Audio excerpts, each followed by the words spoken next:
Hey everyone, Warwick's here. Apologies, it's been so long, but we are back with reaction videos. A couple of them coming down the pipeline over the next few days. We're going to start today with Geoff Castellucci's cover of Ring of Fire by Johnny Cash. Um, Quick kind of disclaimer, because it might color a little bit of how this goes. I'm not a Johnny Cash fan. Prism Folsom Blues Geoff did was, a good variation, I think, that Geoff took on, but I don't think it was like, it's way down the list in terms of what I think are like some of his best work, particularly when it has to compete with songs like Unshaken and Big Iron. When you're talking that kind of older country music vibe, like Ghost Riders, Big Iron,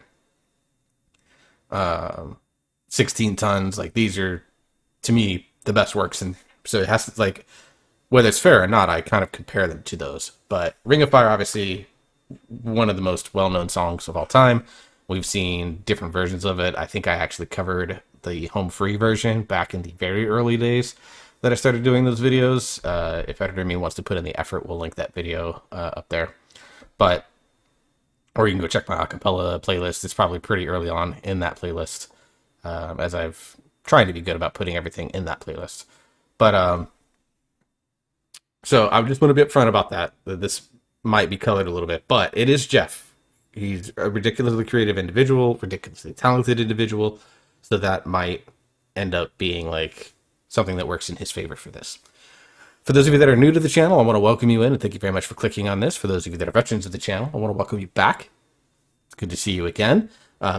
Before we get into the nitty gritty of this, please go through. I'll chapter all this stuff out. So if you want to skip this, you can. You just skip forward to whatever the next chapter is where I start the actual reaction. But as you some of may have noticed, if you've been reading my community posts, all of this I'm in the midst of a rebrand. Now, the video intro that you saw right before this still hasn't changed, but I'm in the process of changing that myself. I'm looking to actually make two entrances, one more for my reaction videos and then one more for my gaming side videos. So within the first 10 seconds, if you didn't read the title for whatever silly reason, you would know just based off the video alone what side of my channel, so to speak, the video is about. I don't have an ETA on that, so I just ask for your patience, but that's an idea that I got literally driving home. I just dropped my son off with his grandparents. He has to stay with them tonight, so he's over there with them. And as I was driving home, this idea hit me. So I've got to sketch it out, figure out what it looks like, but go from there. But it is in the midst of the rebrand. As you can see, we are now, instead of works_BAA or works_wow, I'm now works TTV. I tried to take just TV, but it wasn't there. So I just added the second TV, which technically could stand for Twitch TV, where I do most of my streaming. But it kind of better reflects what I want this channel to be, which is kind of like a mini episode of TV every time you turn on my stream that's here on YouTube or on Twitch, or watch any of the videos that I have, that you're kind of entertained by them in the way that you are a episode of TV. New logo, obviously, as I mentioned, it does cover a little bit more of the gaming side, but that was something I drew up. And one other thing that I'm looking to do, it won't impact you guys that watch only my reaction videos, but it is going to be something that you might see. I'm in the process of doing a VTubing model. If you're not familiar with what that is, essentially there is an anime man avatar, basically, of me that'll be on the screen rather than this. Now for my reaction videos, I'm going to keep being on camera for them, but you might see some of these on my streams or on my YouTube videos for World of Warcraft stuff that might be coming up if you happen to watch both. So I don't want you to be alarmed, but I just want to warn you that that is something that I'm looking into. Again, no ETA. I'm hoping to have it done by the end of the year because it does take time and money, and I have to pay somebody basically to rig up the model so that it actually moves with me when I move. So, that's a little bit of housekeeping stuff out of the way. I appreciate it. So those that skipped this, hi, welcome back. Let's dive into those of you that have never seen my videos before.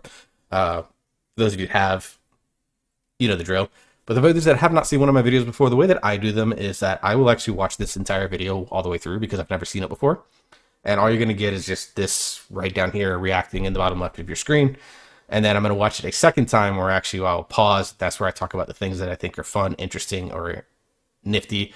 There's things like composition theory ideas that I can put out there, or I talk about like, what do I think? And then I ask also some general questions. I should join these Patreons. I just keep being lazy and don't. Thanks ADHD and autism. So I ask a bunch of questions. A lot of the times there's stuff found in the Patreon, but I ask them anyways, and a lot of you guys will answer me in the comments. So if you happen to have one of those questions that you know the answers to, feel free to do that. All right, so without further ado, I know I've been rambling on long enough, and I appreciate you if you have done that. Let's get into this. This is Ring of Fire originally by Johnny Cash. This is Geoff Castellucci's low bass singer cover. Make sure I've got the volume up a little bit on this so that we can clearly hear it. And let's dive in. I fell into a burning ring of fire. I went down, down, down, and the flames went higher. And it burns, burns, burns, the ring of fire, the ring of fire.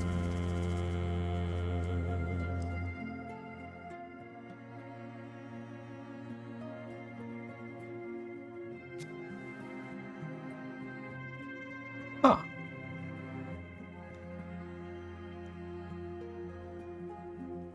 Love is a burning thing, and it makes a fiery ring.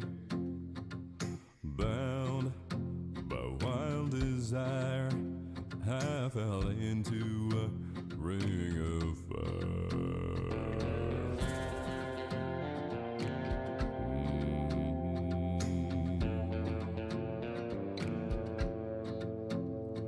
The taste of love is sweet when hearts like ours meet. Yeah, and I fell for you like a child. Whoa, but the fire went wild, and I fell into a burning ring of fire. I went down, down, down, and the flames went higher, and it burns, burns, burns, the ring of fire, the ring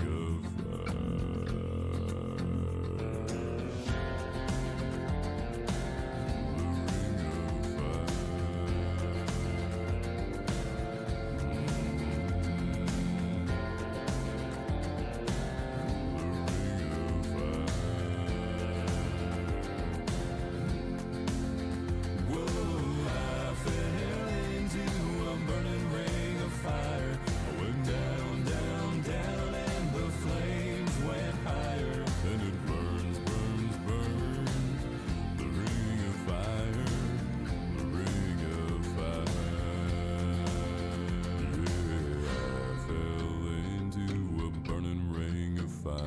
I went down, down, down, and the flames went higher, and it burns, burns, burns,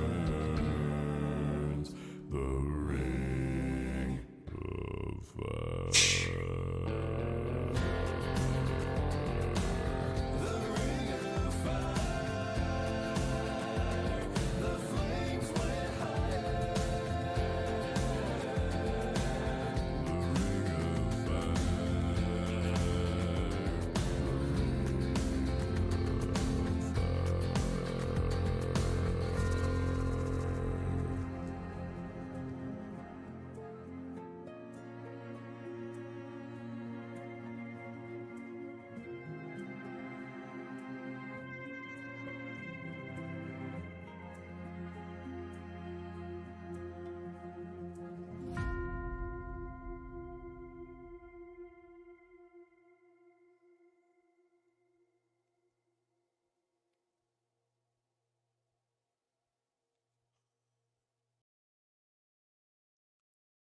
Okay. Uh, I was not expecting visually what happened. The song itself is fine. It's, I mean, Ring of Fire is pretty formulaic. There's some very, very cool things that he does in it, but visually, like the story that was being told in the video, that threw me quite a bit. So, yeah, that is crazy. I really enjoyed that though. I feel All right. And as I always do on these, let's go to Creditos. Boop, boop. All right. So, of course, Geoff did all the work on these as he normally does. Kathy, of course, there was his production manager and co-star. Ed Boyers always did the you know mixing. Rick Underwood did the makeup. Matt Hutchins, who's been doing a lot of Steadicam for them, with Jake Schneiderman being the assistant camera, and then of course he filmed that over at Patty Cake Lane and Tony Joaquim's place.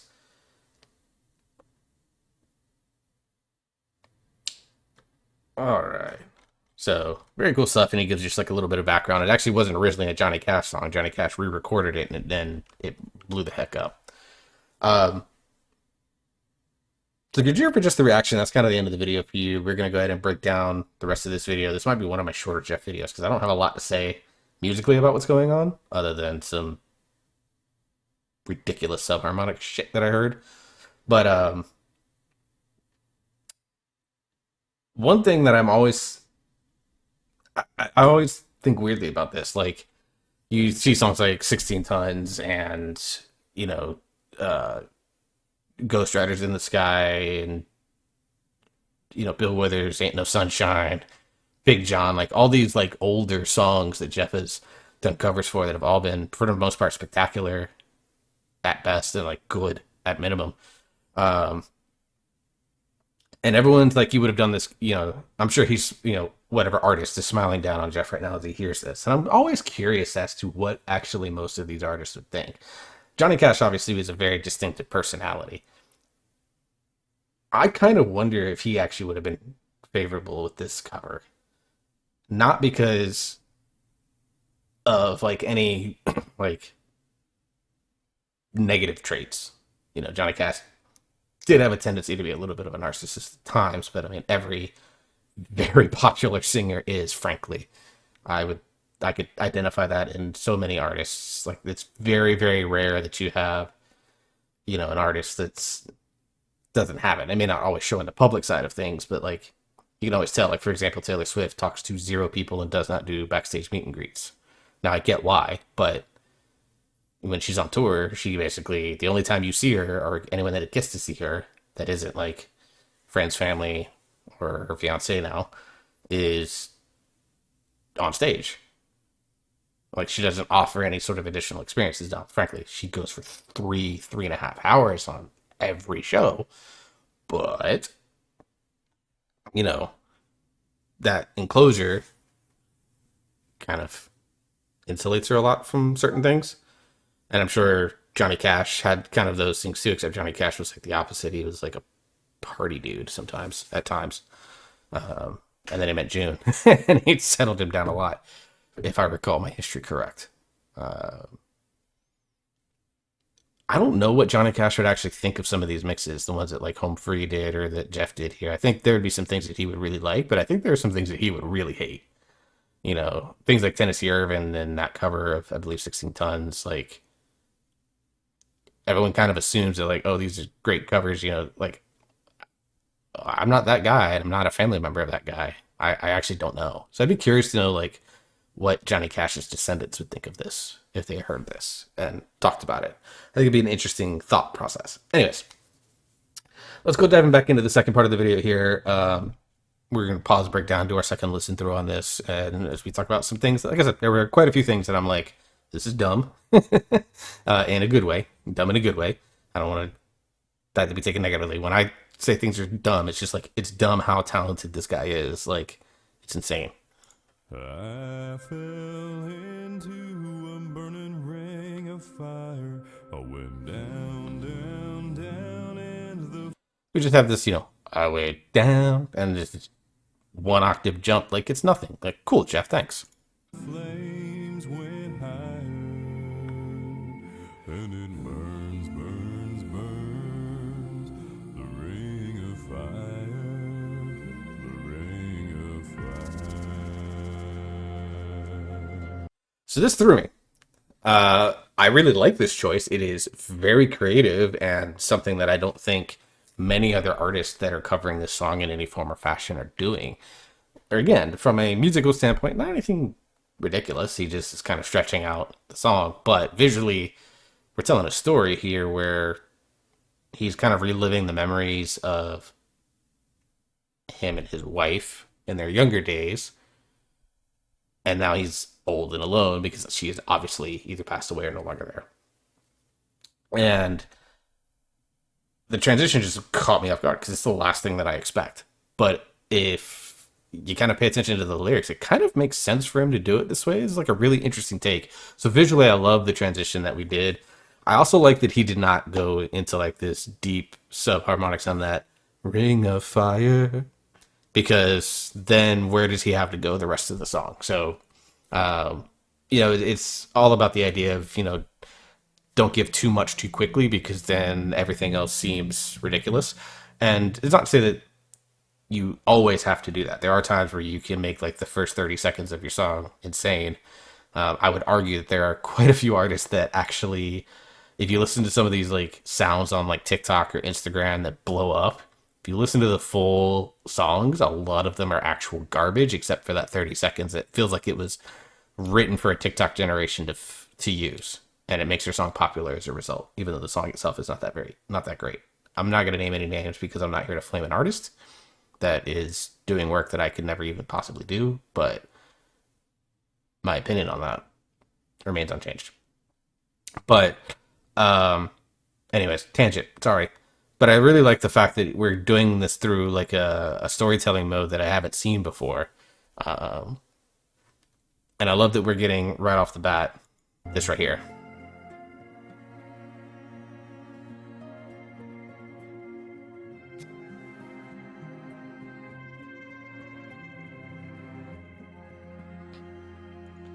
So we're getting into this like haunting interlude right here with harp and violin, uh, and a couple of other string instruments that like gives this sense of almost like, or it definitely gives us like a sense of dread, forlorn, misery, all these feelings that he's trying to invoke. 'Cause this is obviously a future Geoff that clearly misses his wife, clearly misses what he brought to her life. Um, I love this little interlude here that really kind of sets a specific tone, but then you kind of forget about it a little bit when you get into the heart of the song itself, because we all know what Ring of Fire sounds like, and you kind of get pulled back into it. Love is a burning thing. Obviously, I love the visual representation of him lighting a candle and then saying love is a burning thing. I'm a sucker for that type of stuff. If you want me to appreciate your video, you will always do something visually that ties to your lyrics in some form or fashion.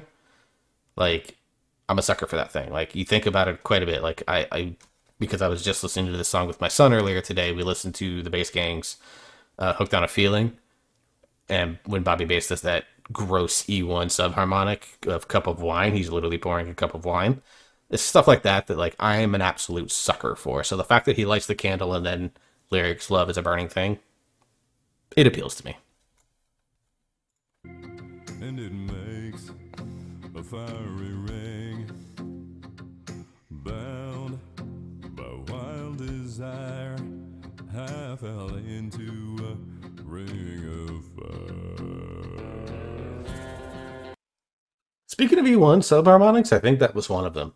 Correct me if I'm wrong, and please in the comments let me know. I haven't checked to see if like someone like RTA Bass, who's really, really good at note identification, has caught this on in the comments yet. In fact, let me check real quick. Let's check real quick. RTA in here. If he's not in like the first 5 comments, I don't care. No. Cool. Okay. Probably most likely a bunch of people telling, especially older folks, telling stories about how this song is important in their life, which is like great for them. I adore that for you. Right now, not what I'm looking for.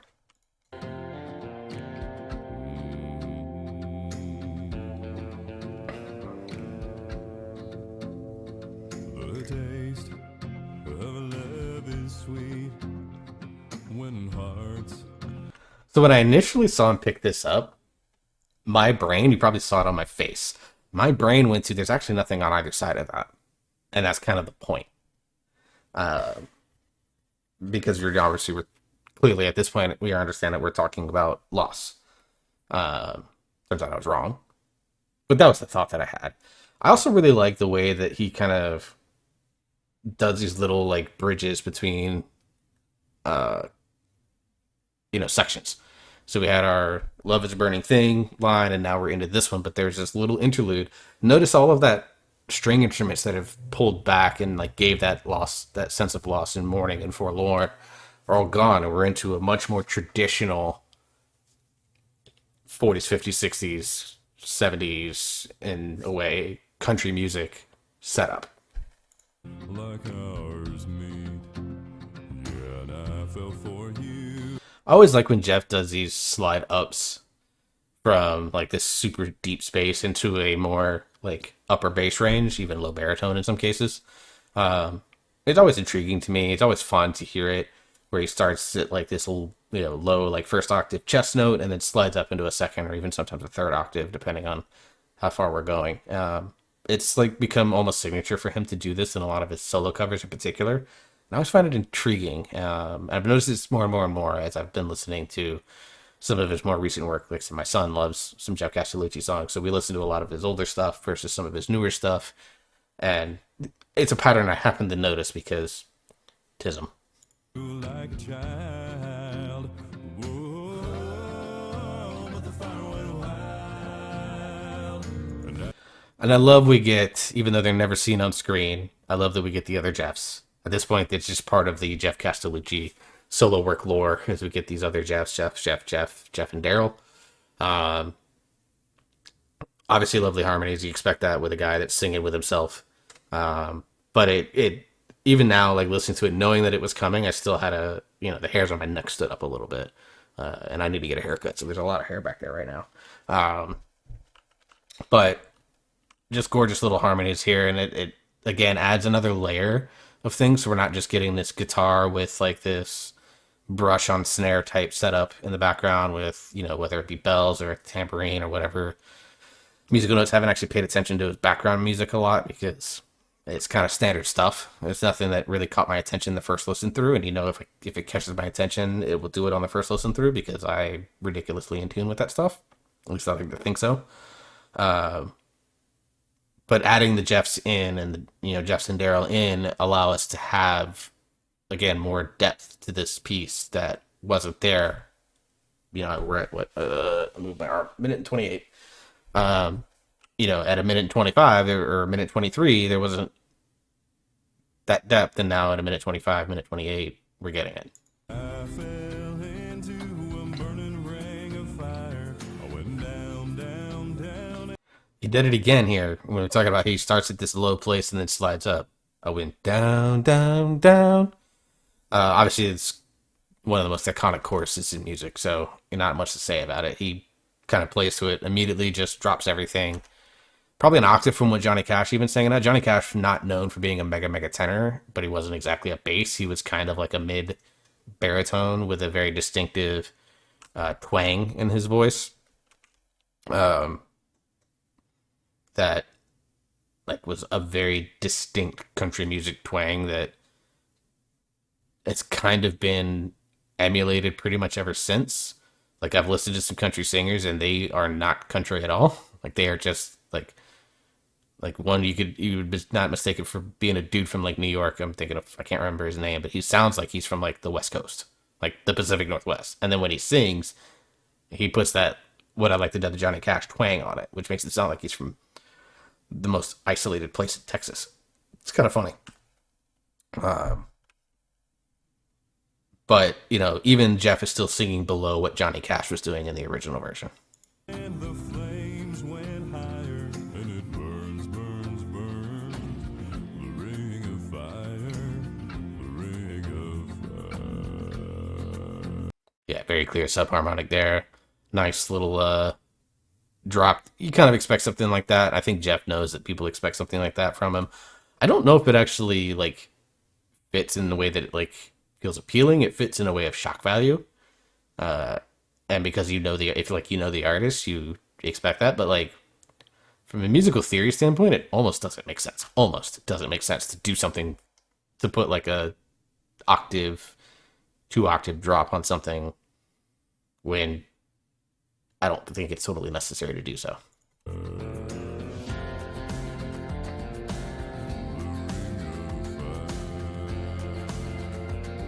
Like you could have flipped that. You could have done that note there on the first Ring of Fire and then dropped the subharmonic in here, and I think it makes a little bit more sense. Again, that's more just it's more creative differences in composition ideas rather than it being bad. It's not bad. Just my brain processes that if you'd done that a little bit differently, I think it would have been more impactful, at least to me.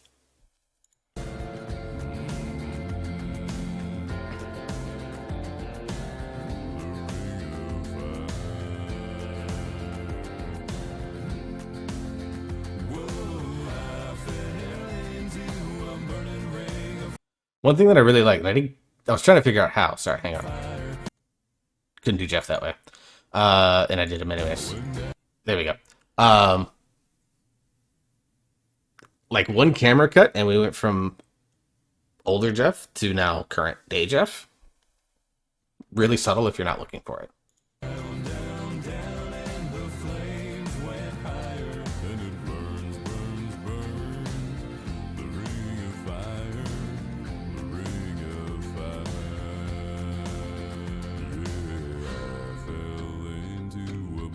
And now we're getting even quote unquote younger Geoff. They dolled him up with a little bit more makeup to make him look like he's in his early 30s rather than his early 40s, which I believe is what he is. I think he's early to mid 40s now. As he looks over, of course, we're getting Kathy back into the mix. Burning ring of fire, I went down, down, down, and This right here, goosebumps. Like he drops it, he goes, and he goes like slightly discordant, almost like it doesn't fit, but it does. Like it sounds like it fits, but it doesn't fit in like the key that he's in, but it's just like a half step off to where it like it stands out, but it doesn't sound bad. Like it's a very, very fine line to walk. Nintendo music does this a lot, where there's like certain little keys that like if you listen to a lot of Nintendo music across various games, there's always like one song where you're like, that doesn't fit, but it doesn't sound bad. And these lines here, when he goes down, down, down, and he's dropping like, instead of dropping full octaves, he's dropping like not even half octaves, he's dropping like steps down the octave. And it's really, really creative and fun and catchy. Not in the way that it's like makes you move your shoulders or bop your head, but it's catchy in that it grabs your attention. I really like it. a burning ring of fire, I went down, down, down, and the flames went Like a one measure key change, and then we jump back into his original one here. That's really fun to me. higher, and it burns, burns, burns. Okay, so we're no longer than that key change. Never mind. So yeah, so he key changes as he goes down, down, down, and now we're in this. The ring of fire. Very rare that we hear Geoff go low to high in the span of one word. Usually it's the reverse. He's continuing dropping down so that he can activate those lower notes. But here, of is a lower note, I think, than fire is. Hell, that's freaking skill. Like, I can't imagine doing that in subharmonics, which are, not always easy to do. So, just, chef's kiss.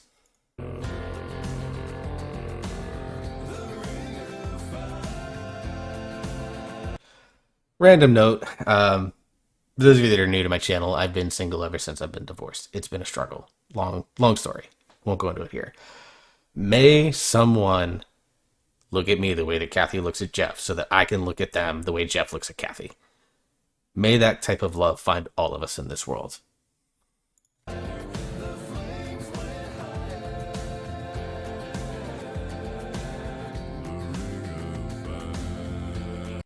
I guarantee you they were not acting here. They were just being husband and wife during these sections, and they just happened to be like, oh yeah, we've got to have these moments. Like, that's 100% not acting. You can see it on their face. They're just having fun as husband and wife. And again, may that love find all of us. And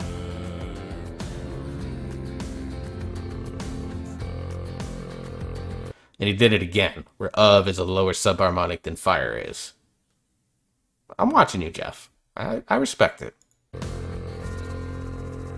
And then again, a camera cut back, and you can see we're transitioning back into that forlorn mourning. Again, mournful, in a way, haunting strings here at the end.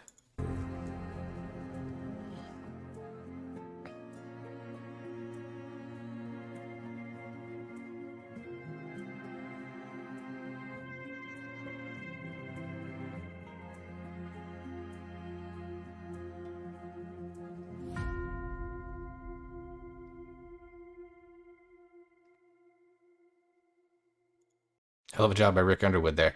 One thing I love at the end of this is we get like a solid 5 seconds of silence, complete silence. Really sets the, like, enhances the tone of what the ending is supposed to do. Check it out. 332.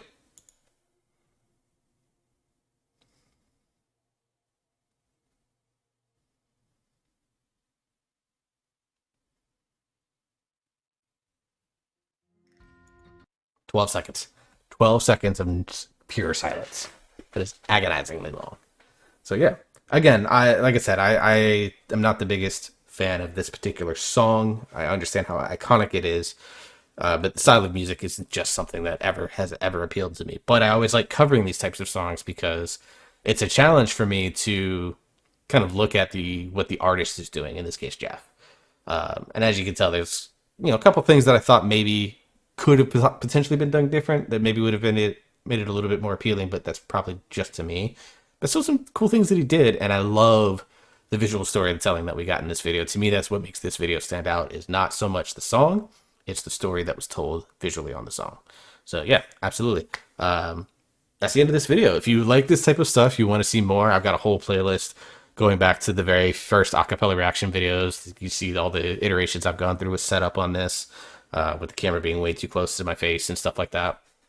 To me being way too small in the bottom left corner, to now kind of this is what I've been comfortable with, and this is the feedback that I get that like most people love. So as long as this format is still appealing to people and they like it, and I don't get bored with it, then we'll stick to this. But as artists, particularly voice play, Geoff, the Bass Gang, and some of their solo work in the Bass Gang, the Wellerman, I'm going to try to get back to doing more of again as they release new music. These are the types of groups that I will try to do things for reaction videos to. Home free, very, very specific songs. And the Pentatonics, unfortunately, is a struggle to do on YouTube because their record label universally blocks stuff. I've seen some people doing things like K-pop Demon Hunter songs. I know that I've watched those songs a ton of times. I don't have an interest in doing reactions to them because I listen to that album almost every day, and my son loves it, and I watch that movie at least once a week. So songs that are kind of outside of the acapella realm, I don't really have a ton of interest in doing. That said, I have thought about getting back into my video game music breakdown series that I had started and done a couple of videos on, but never really finished. If that's something that you're interested in, want to hear me talk about the idea of more instrumental music, let me know in the comments below. So until the next video, I hope you all stay safe, hope you enjoy yourself, you're having fun, you keep on listening to great, different, and various musics, and I'll see you all next time.